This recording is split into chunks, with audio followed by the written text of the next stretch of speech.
Grand Rising loves. I'm going to start talking already because I know that the powers that be always want to be censoring me, especially when I use Prince. And so the song, which I own no rights to, is Revelation by Prince. So just want to bring that up so that they don't be cutting my shit out so you can actually hear me talk. Anyhow, I love this song. So go and get you his album. I don't know who's benefiting from all of his music right now, but they are censoring the fuck out of Prince. So anyhow, we'll see if they cut it off or not, because I am talking and I have it kind of quiet in the background, but you know what I'm saying. Anyhow, Grand Rising loves, thank you for being here with me. I know, Lisa, you and me both, we're both huge fans. I know, because you always be bumping his stuff too. Today is Wednesday, hump day, but it is a Mercury day. And so, like I said last week, I'm going to talk about the planetary rulings for each day, because it really is important about how you are moving through the day. And most especially, I know they better leave it alone. That's what I'm saying too. So Mercury is our thought processes, our old patterns, and we are still in the shadow aspect of Mercury as it starts to go direct. Well, it went direct the 21st of February, but it's still in that shadow aspect. And the shadow aspect that is the post shadow is always the cleanup. So this is like the street crew, right? They're like cleaning up all the shards and pieces that were left from Mercury retrograde that you healed. Well, if you put in the work to heal those things.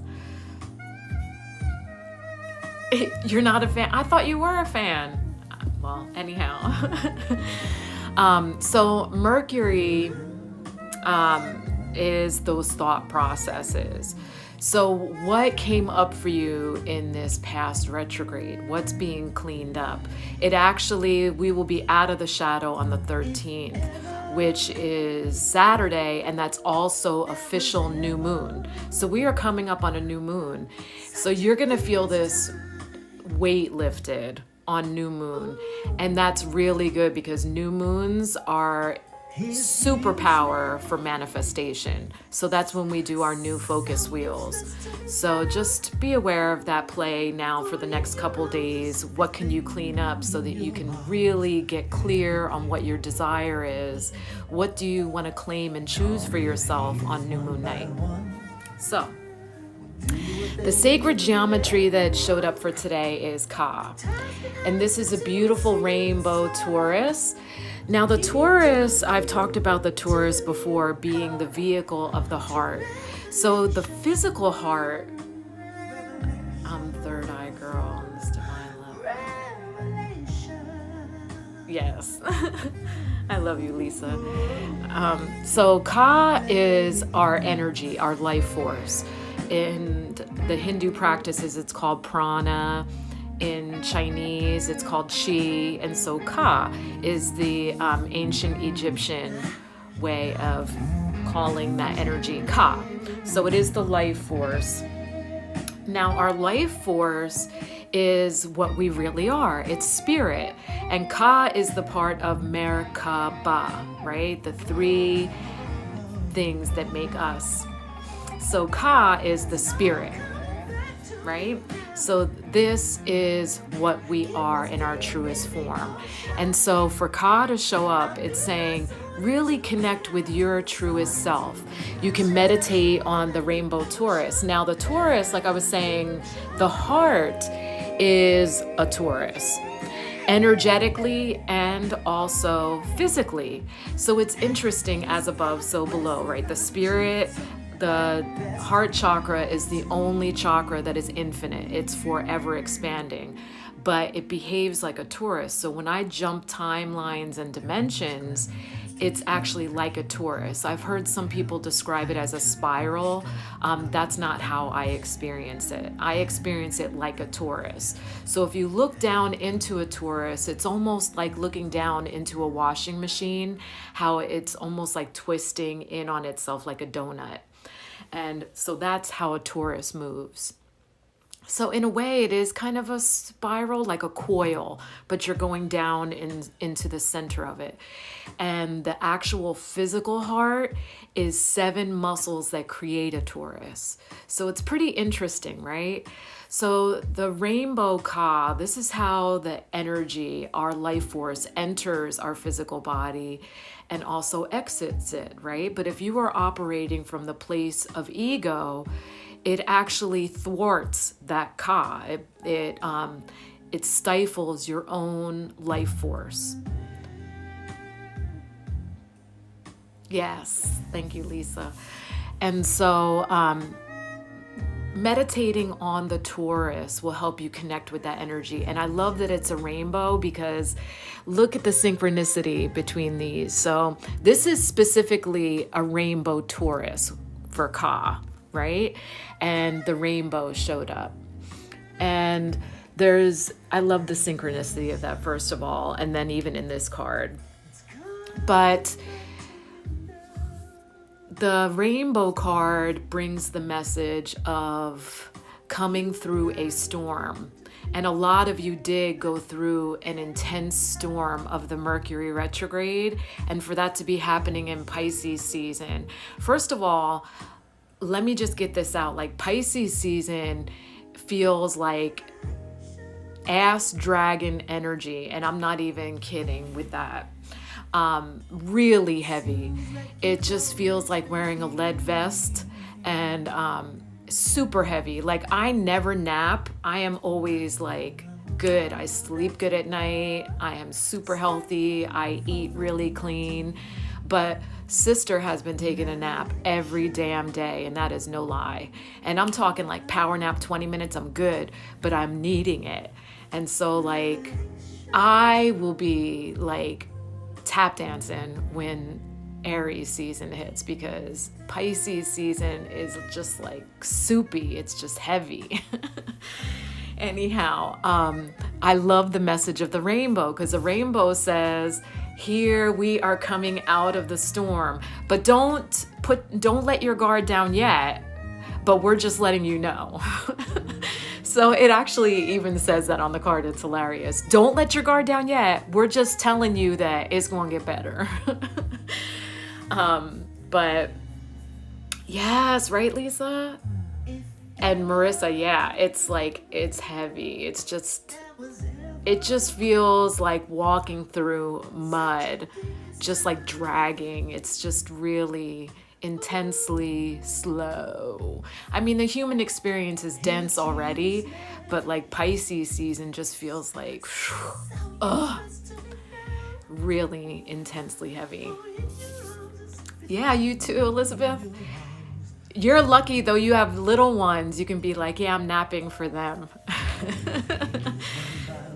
And so the rainbow Ka is asking you to connect with your life force. How does your life force feel, right? So if you're feeling exhausted right now, which is pretty typical because I'm hearing this like across the board, go back into the heart, and that's where you're going to replenish yourself. And the rainbow is bringing the message like, hey, we're coming out of the storm, but don't let your guard down yet, but we're coming out of it. So know that you have hope, right? And so rhodonite talks about abilities. This is rhodonite. These are the palm stones that I use in my healing sessions. And so the beautiful black veining is very grounding, but this is a sacral healing, but it brings the heart energy down into the sacral. So really what this stone does energetically is increases your self-worth so that you feel confident enough to express your true nature. And so this speaking about abilities, and this is not just psychic abilities or intuitive abilities, this is any ability that you are qualified for in the human experience. Because whenever we are birthed, we already made the agreement before we came into the human experience, what we were here to do and how to align. And it's those others teaching us that we forgot. And so 99% of adults walking around the earth have amnesia. And that's part of my life path, and my purpose is to help people remember. Let's see. Yes, I do one physical thing and I'm exhausted. Yeah, see, we have to be gentle with ourselves too, Amanda. Like, don't force yourself. Like me, how I'm saying I never nap. I didn't then say, come on, Sherry, you lazy hoe. Like, don't nap. I'm like, oh no, I'm gonna let myself rest. So being gentle with yourself and really listening to your body is part of harmonizing the human experience too, because that's what fine tunes our spidey sense too. Our intuition comes through the feeling self, which is the physical body. And we are playing human, even though we are not human. And so keeping the physical body rested, fine-tuned, all of that earth suit maintenance is so important. Yes, adventuring for the heart. That is true, Lisa. Thank you. And so what are you qualified for? And so a lot of people don't realize when you fully align, there is no one doing what you're doing or how you are doing it. This is all about your path and purpose. And it seems chaotic and it seems so random, but the entire human experience is so intricately designed that there are no overlaps. So you are meant to fully align because there's no one doing what you're supposed to be doing. And so if you are not aligned and doing what you're supposed to be doing, it leaves a void. And in that void, that leaves portals open for the other forces that are actually against us to enter into this earth plane.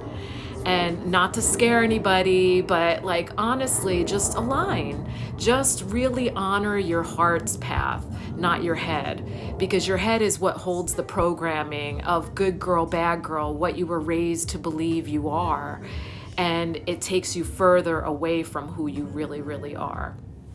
And so when you align, it starts to close those gaps, and we can more easily return to unity consciousness like we're supposed to when we're all aligned. Yes, I've always been so hard on myself. Yeah, don't be hard on yourself, Amanda. You're such a beautiful soul. Thank you, Lisa, for that validation. I appreciate the support from all my sisters.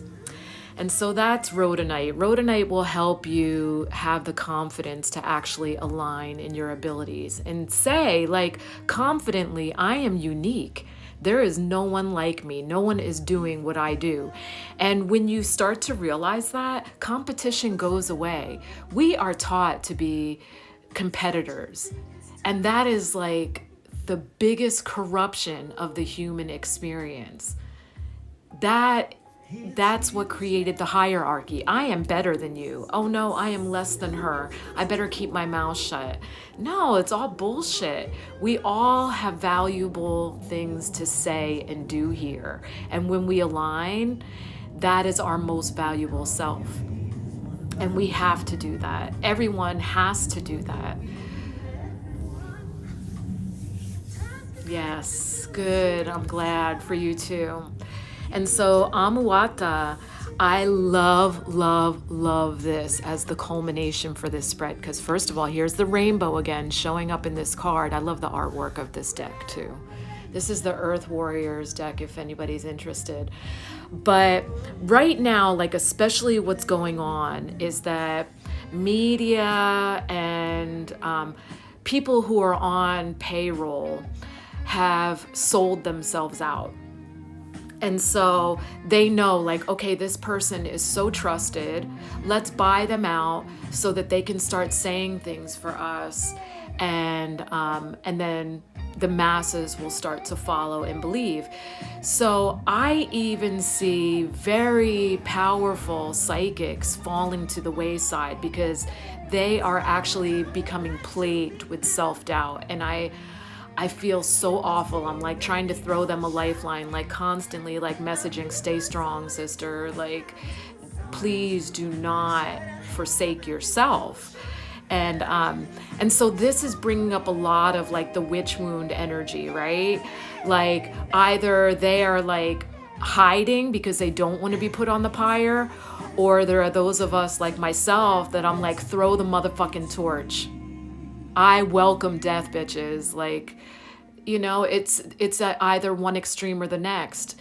And they're no longer like even on the fence. They're just like, okay, I'll just go into my shell for the rest of eternity. And I'm like, nah, bitches, stay strong. And then the strongest males that are meant to be our foundational support are actually choosing the lesser Eves because they don't want to see us meet our demise. And so they're choosing the easy Eve, the one who doesn't test his consciousness, the one that doesn't push him to be his best self. And so he chooses the lesser Eve, the Eve that actually needs him so that he can feel worthy, and not have to watch his true yoked partner meet a fiery death or even be challenged herself. Because her standing in her true power is a formidable force. And that scares the fuck out of even the strongest men. So there's that. Anyhow, the whole Amuwata, the sage of the higher knowledge, this tells you it doesn't matter what you're hearing or seeing. Always wash it through the truth of your own intuition first, to see if it's really true. Because, and I've made a post about this, the heart is the litmus test for phony. And when you are fully aligned in that rainbow torus of the heart, this is the true litmus test for fake ass shit. This is the true lie detector. And everyone was born with that. Everyone was born intuitive. Not everyone was born psychic, but everyone is born intuitive. That is our nature as spirit, to be intuitive. And so I'll just mention the difference again. Intuitive is going to stick your key in the lock and someone's hiding behind the door and you're like, I'm not gonna go in there. Psychic is, you know what, tomorrow I'm not gonna take that road to work. I just have a feeling.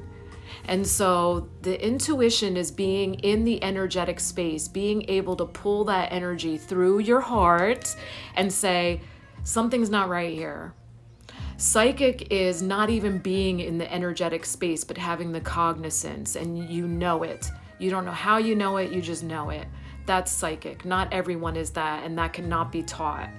This is something that is taken from life to life to life. So if you are psychic, you have always been that, and you are not all of a sudden that. If all of a sudden your gifts are awakening, it's because you are finally opening yourself. But everyone is born intuitive. Everyone has that ability. And so Amuwata is telling you, connect with that ability within yourself to see if what you are hearing is actual truth. Connect with your heart, because the heart connects you with spirit, and it connects you with that spidey sense. It is the true litmus test for phony. It is the lie detector that trumps all lie detectors. Am I hearing truth? Am I experiencing truth? So that is the spread for today. And thank you for your time. Thank you for your energy and your awareness. I recognize that that is your most valuable commodity, and I so appreciate you for sharing this time and space with me. I love you. And I am sorry for any disharmony that I myself have created. Please forgive me. And thank you for the opportunity. I love you. I love you. I love you.